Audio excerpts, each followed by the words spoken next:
currently living in a shipping container in Bali, as you do. I'm basically going to go and meet a group called Coral Triangle, and Coral Triangle are growing back coral and putting it back into the sea. So we're filming that for our documentary, but I'm going to take you on a behind the scenes tour.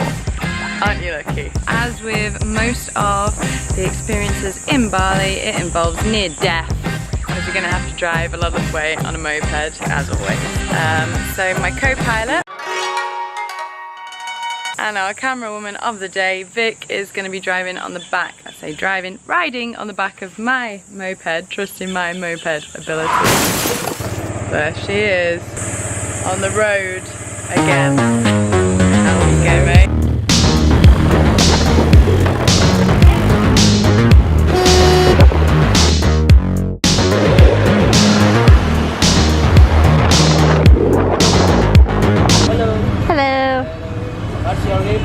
Victoria. Yeah? Victoria. Victoria. Nice. Bye. You're breaking hearts everywhere you go. Everywhere I go. Okay, so we made it to Sanur. Found Alex. Hey! About to go in and meet Coral Triangle people and find out a bit more about the MPAs that they've set up here. How are you feeling about this big day of filming? Feeling great. Yeah? Yeah, and it's Thanksgiving Day. So oh yeah, it's Thanksgiving if you're in America. Just to give you a timeline of how far behind I am on vlogging.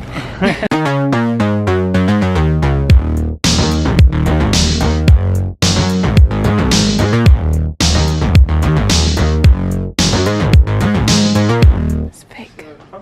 Getting the camera ready like a professional.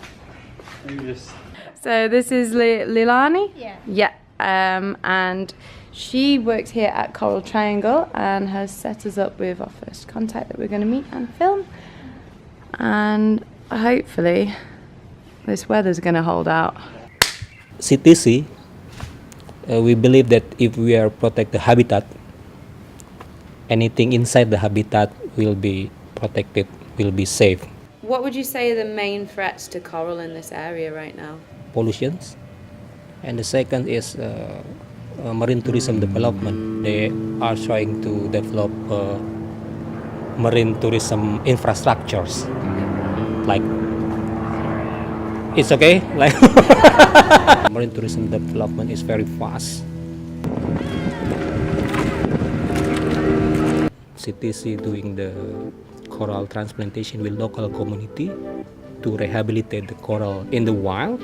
We only take 10 centimeter coral fragment, and then we plant into the concrete block that we prepared before, and then we'll clean the baby coral from the algae. Is it like a quick process? Within 3 years, the coral is already growing very well, and then now we have about 30 tables with 700 coral fragments. So when you're using a marine protected area that protects the coral, does it help with migratory species as well? We develop several MPA and connect them as a network. Like a corridor? Like a corridor. MPA has a limitation of area, and then how about the between? In Indonesia, we make a Species Protection Act or regulation that mention, for example, ban all fishing for the manta ray. Is it quite hard to police an MPA? Then we have a management unit. This is between district government, navy, police, representative of community. If you have limited resources but your MPA is very big, you will get a trouble when trying to make a surveillance on this MPA. So many kinds, yeah? Yeah. So many kinds. For saying that this is a place that doesn't have many sharks. So crazy. When you've got an area that has come under a lot of pressure from fishermen and you've removed, say, the sharks or the apex predators at the top, how does that affect the coral? Nature have their own system to keep the balancing of the ecosystem. Shark eating the herbivore fish. If shark disappear, herbivore fish will booming, and then herbivore fish will eat so many algae on the coral, And then after the algae is finished, herbivore fish don't have food anymore. If there is no food, the herbivore fish will die. The algae will be booming. It will become a bad impact for the coral reef. These guys are scalloped hammerheads. See? Shark, yeah, female. Can you come closer? Whoa. 3. We went to meet Paul already at Bali Sharks. Okay, so our nursery here is about 6 years old, 5-6 years old. He's running quite an interesting project in his re-release of Yeah. sharks into these areas. Yeah.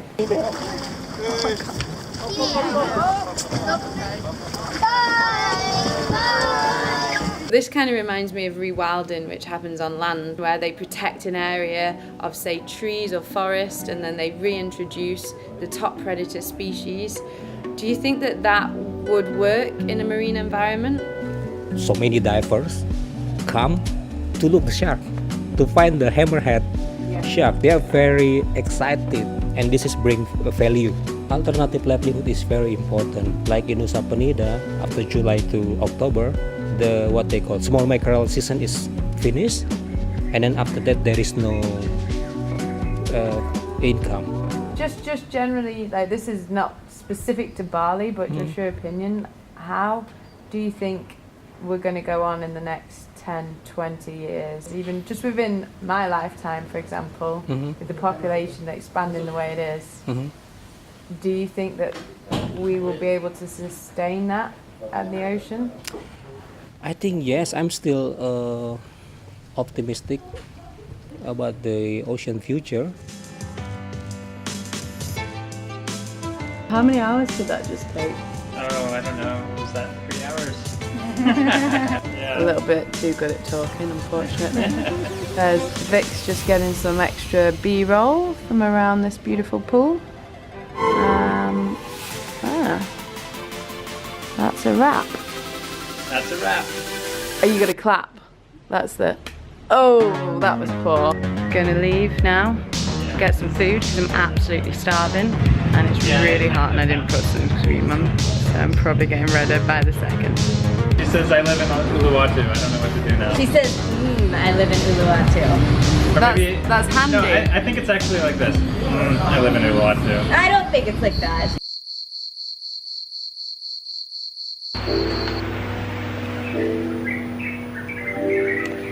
It's 5 o'clock in the morning. It is super early.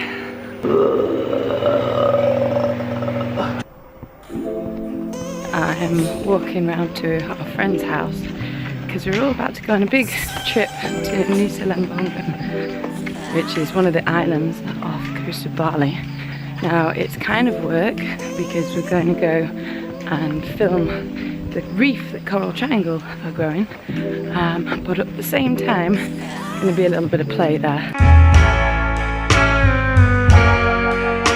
This YouTube, and this is my favourite little character in the whole wide world. Puppies! And this is Roller. Beautiful, aren't you, babe? Kind of really want to steal him, but he's only a baby and he's still with his mum.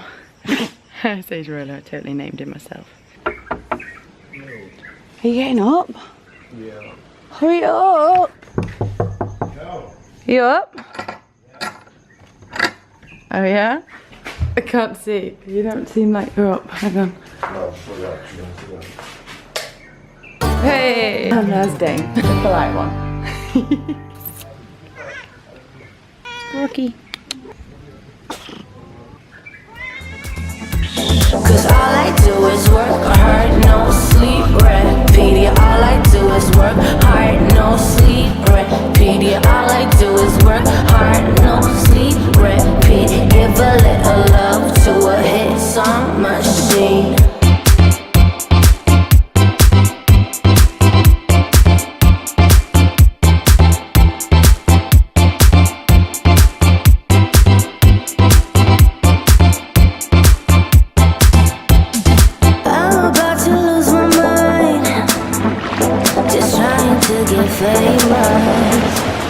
Hi, I'm Sarah. Nice to meet you. How are you doing? Are you ready to have a camera for anything? So we're in somewhat of a tourist trap right now on this island. Just here to film the coral. But as you can see, there's loads of boat traffic, loads of people, and loads of dead coral actually, which is kind of cool to look at. Give you a sneak preview of what we're about to get. So there's a piece, just chunked to pick up off the ground. Now the cool thing about coral is it's the bottom layer of the food chain. So that means that it provides a home for fish. It also provides food. The biggest thing it's always referred to is the lungs of the ocean. And that's because the little animal inside of coral, it basically photosynthesizes. So it uses the CO2 that's in the water and turns it into oxygen. But it's not a plant. It is a little animal, a tiny, tiny little animal, believe it or not. And I'm really interested to see some that are living. So this coral that's on the beach now, Yeah. how did this get here? Yeah, here in Nusa Penida, long time ago, people here in Nusa Penida is living from their livelihood is from the seaweed farming area. Just out here? Yeah, around here. Okay. And to planting the seaweed, they need to clean some area. So they dredge? Yeah, Okay. that's happened long time ago. Community here realized that tourists come here because of the beautiful of coral reef fish here, and at the time they start to protect the coral reefs. That's good. That's good, that's promising. So this is actually old coral then? Yeah, this is the old coral, but some activities still Cause damage? Because they made to the coral reefs. Like this year one tourist write her name on the coral. You're kidding me. Yeah. How do That's they happened. do that? How do they write their name on it? So she write her name on the coral using steel, and then my upload on the Facebook, Oh and then God. we CTC together with the management unit try to find her. Through Facebook you can find her. Yeah, on the Facebook. Joys of social media. And now she and the dive operator get penalties That's to good. doing rehabilitation 1 hectare here. She has to plant a hectare. Yes, 1 hectare. That's brilliant. That's really good. Yeah. It's a great way of policing it. Yes. Higher than normal temperatures ravage much of Europe and the world. The consequences of the hot weather are starting to show their effects. So this coral's really white, right? Yeah. But sometimes I know when I've been snorkeling, I see the coral that's quite white. Mm-hmm. Is that all dead, even if it's still on and growing? Yeah. Is it bleaching? Yeah. The bleaching event happened here in Nusa Penida on June this year, Yeah. because the sea temperature is increasing, and many coral reef got bleaching, and yeah, but some are also recovery, but some corals also dead. What would happen that would cause these animals to die? What are the threats to Yeah, the coral, the actual animal that lives inside the coral? Yeah. like temperature, the coral reefs will grow well on temperature around 25 until 29 degrees. And with 1.5 degrees, 70 to 90% of coral reefs are lost. But at 2, it's virtually all of them.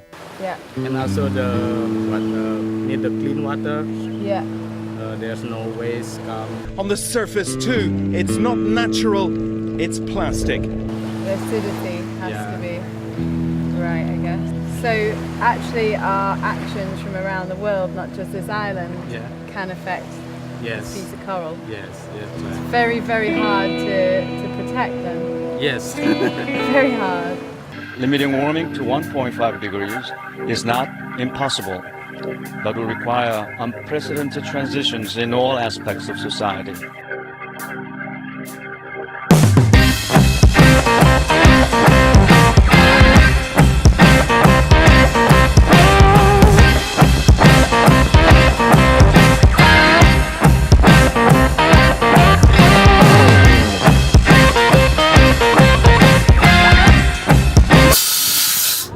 You've let me sign my name, ready, Yes. right? How many of these signed names, coral donations do you have down there? Yeah, this is one of our strategy for the awareness. And every year we bring around 30 until 40 people with the Adopt the Coral program here. Has it attracted any wildlife into the area? Yeah, in this area before only seagrass and sandy bottom, but now start on 2010 we planting the coral here, and the fish come to this area, and also we found some unique animal also like a crocodile fish stay on the coral. Oh, cool! Coral reef here.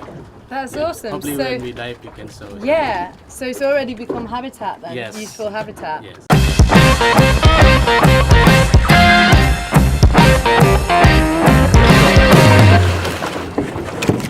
I'm gonna head down now and actually check out this reef for myself and see whether or not it is as functional as I hope it is once I get these fins on.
Got enough shots. Yeah. That was cool! Cheers, Jaya! The camera crew, Vic's still on it, Jesse's still on it. These guys are chilling.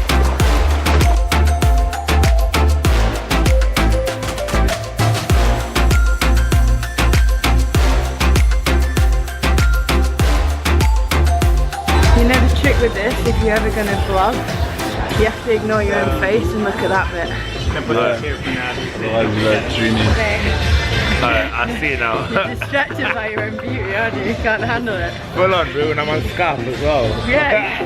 I don't even can imagine you like manoeuvring your face in front of the person you talk to, so you know.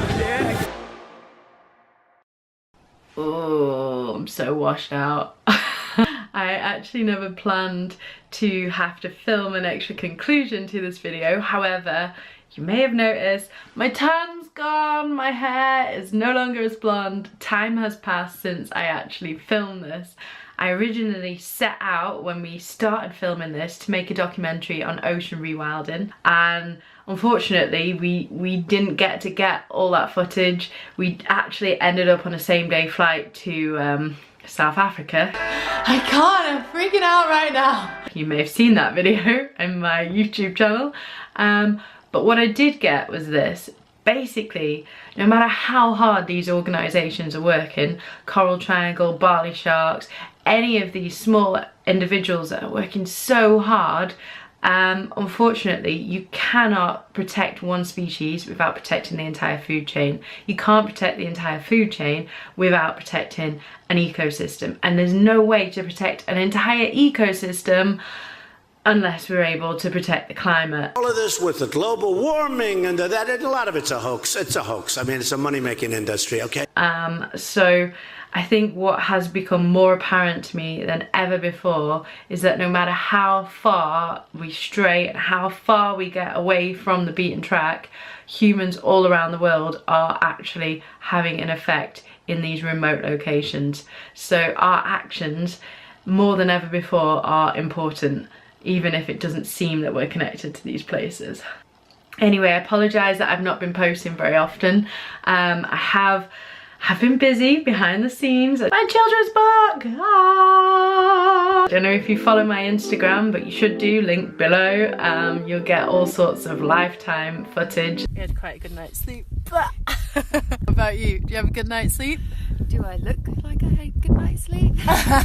But anyway, I have been busy editing, as I said. This is my first vlogumentary, so I hope you like it. There are going to be 2 more before the end of the year, and then hopefully the start of next year I shall be back where I love, in the field, making new footage. So please do hit subscribe if you enjoyed this video, drop me a comment and let me know if you have any questions. I'll happily answer them. Very, very weird to be filming for YouTube in my office right now. But yeah, this is where I've been this whole time. I cannot wait to get back in the field, but yeah, the countdown is now on. Insert here any kind of cheesy sign off, which I don't yet have. Okay, hope you enjoy it. That is all.